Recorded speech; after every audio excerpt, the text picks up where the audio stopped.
How do you think before thinking, or like recognize thoughts before they arise? Oh, because they're in the body. Oh, so you so you feel it in your body before Yeah. you actually think a thought. Yeah. So it's like by paying attention to your body that you like. I actually don't even like the term paying attention. I think it's more appropriate to say you're giving attention to the body. You're attending to the body. And the body, the minute something reified appears in the mental continuum, there's a resonance that precedes it in the body. Yeah. Interesting, Yeah, huh? that's wild. I have less of a practical question. Yeah. But how does an animal, like what decides the reincarnation of an animal since they don't know how to generate worthwhile karma, I guess you could say? Well, I'm not the person to ask that question to. Number one. Number two is you're talking to a dog lover whose dog offered me unconditional love. So I'm not going to, I can't go there because I don't understand. For example, why some creatures are born into bodies that are characterized by lots of suffering. Yeah. Particularly when they're so completely loving. So, I don't understand it. And I don't think it's just one cause. I mean, that's not how Buddhism sees things. There's multiple causes. How come you got that incarnation? That's why I'm out here. Say what? That's what I want to know. Okay. Well, what do you sense might be the case?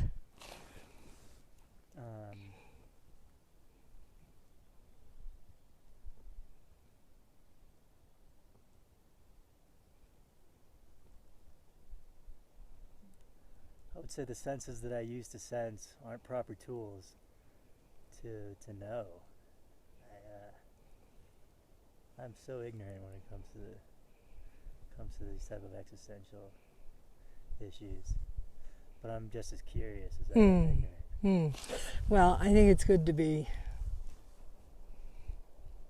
ignorant of quite a few things. The conceptual mind. I think a discursive meditation is really important.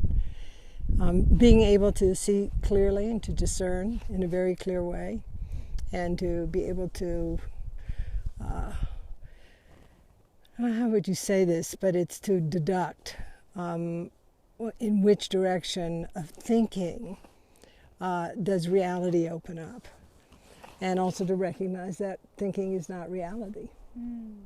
It's kind of interesting, Yeah. I mean, it's a reality. It's as real as your current subjective experience, but what do we mean by reality? Yeah. But at the same time, if everything is reality, if everything's Buddha nature, isn't a thought also Buddha nature and also reality as well? Well, what do you mean by Buddha nature? Well, if everything consists of the nature of existence, and I don't know exactly what that means in Buddhism, but isn't everything, even concepts, also consists of that same essence? What do you sense? Do you think thinking is Buddha nature? I don't know Are if the concepts process of Buddha thinking, nature? But it is as it is. Thought is as it is. Maybe not the process of thinking, but a thought as it is may be as much Buddha nature as anything else as it is. I don't know. Well, good. I think it's good to rest in I don't know. Are you telling me something about my line of thinking? It's something to, it's like resting in inquiry.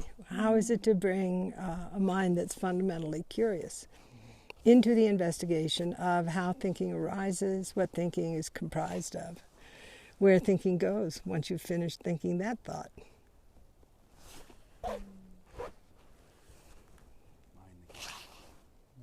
Huh?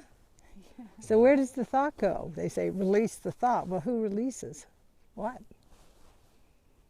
Yeah, I've always wondered about that. It's like,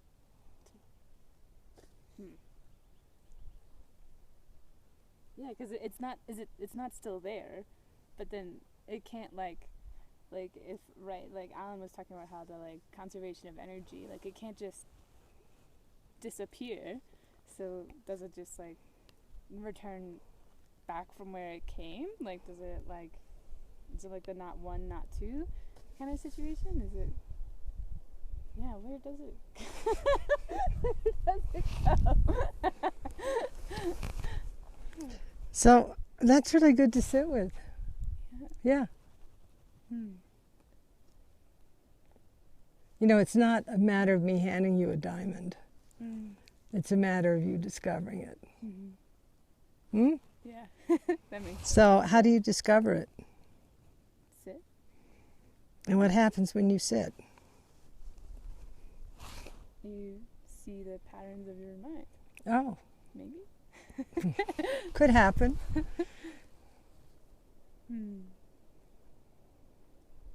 At least for me, when I sit,